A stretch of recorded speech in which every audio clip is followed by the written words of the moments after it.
everyone, how are you guys all doing? And I'm very happy to be back here on the Places segment. It's been quite a while since we had it here on Business and Leisure. And now, Calderon. The very name conjures images of the English word cauldron, or the Filipino term for it, which is caldero. This is one of the newer restaurants right here in Bario Kapitolyo.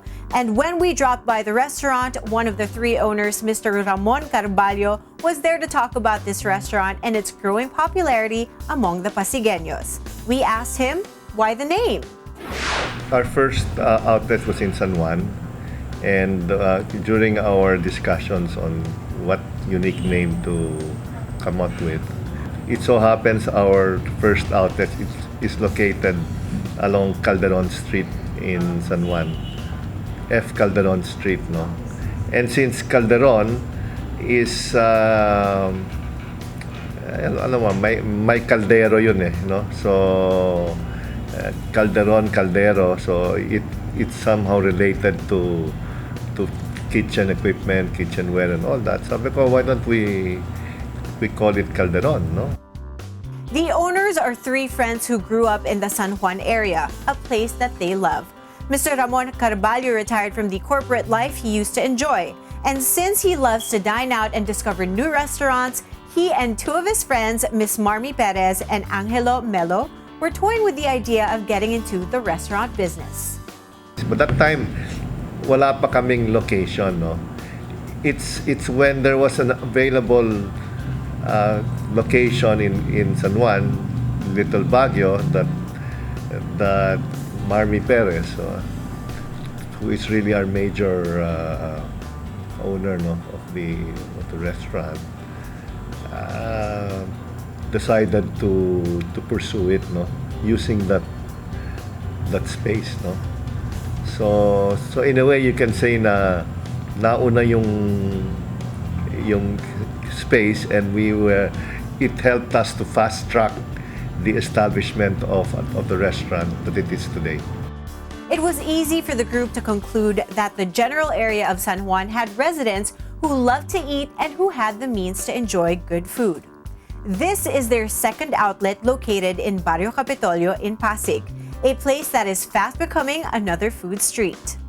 Our concept was basically not a huge restaurant, but a hole-in-the-wall specialty Spanish restaurant, no, na parang lutong bahay na Spanish. They definitely wanted to be a part of the Kapitolyo scene. And since there was no Spanish restaurant in the area, the second branch of Calderon was born. The idea of opening a restaurant that represented food that we enjoyed while growing up, no? Rather than a commercial Spanish and all that. No, it's really what is familiar to us Filipinos, no. What matters, according to Mr. Carballo, is the quality of the food that the restaurant will serve. Welcome to the Calderon restaurant, a homey place that one of the owners, Miss Marmy, designed.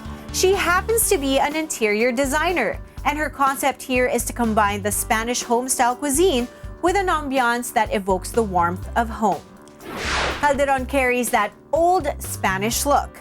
It has dark and light chairs and tables. On one side is a wall that is reminiscent of a tapestry from España, while on the other, red bricks add a more cozy air. What is striking is there is a lot of warm yellow glow led by strategic lighting that sets the mood for a pleasant evening ahead. The place opens from 11 a.m. to 11 p.m. every day. Lunch and dinner are their peak times, of course, but people drop by here at odd hours to enjoy churros con chocolate, or a plate of tapa and a carafe of sangria. Since we also have music on certain days, no?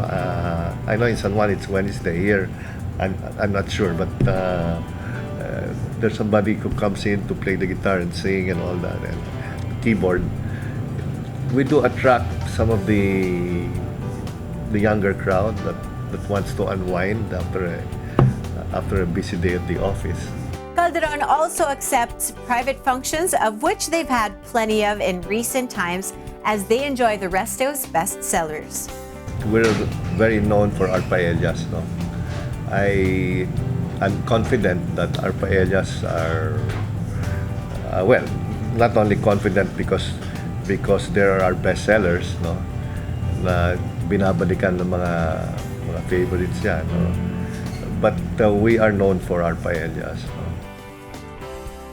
And because a feast is not only for the hungry tummy, but for the eyes as well, Mr. Ramon Carballo set up a table to showcase 3 of their best sellers. We have here 3 of our signature dishes, our best sellers.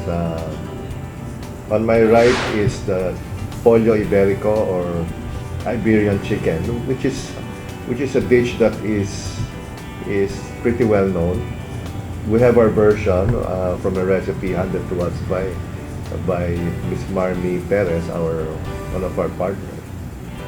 This is one of our best sellers. It's a slow cooked chicken dish that takes hours to prepare. In fact, you have to place the order at least a day before. In the middle, we have our very popular paella negra, or black paella, I like to call it. It is our version. I think is quite popular, and it comes with generous serving of alioli sauce. Here is one of the dishes we're starting to popularize.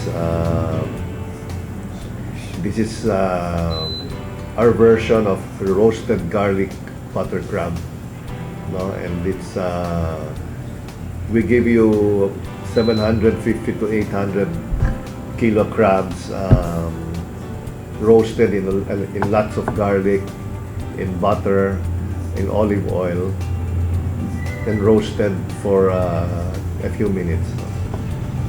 This one we also are proud of, and it's something we hope people will try, and we guarantee you a fantastic experience.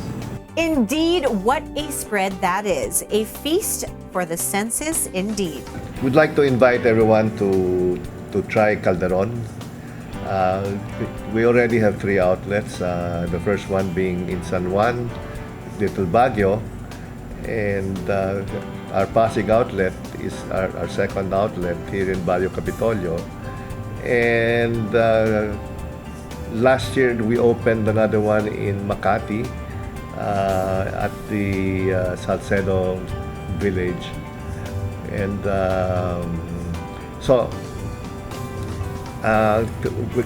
we're catering now to San Juan, Mandaluyong, Quezon City, then the Pasig area, and now Makati, no?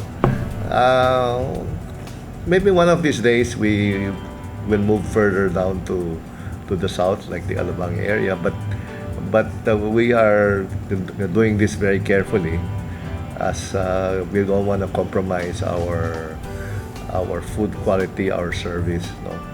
So for those who haven't tried Calderon, we urge you to try, and we guarantee you it's an experience you will not forget. And there you have it, guys. That was Calderon at Kapitolyo in Pasig.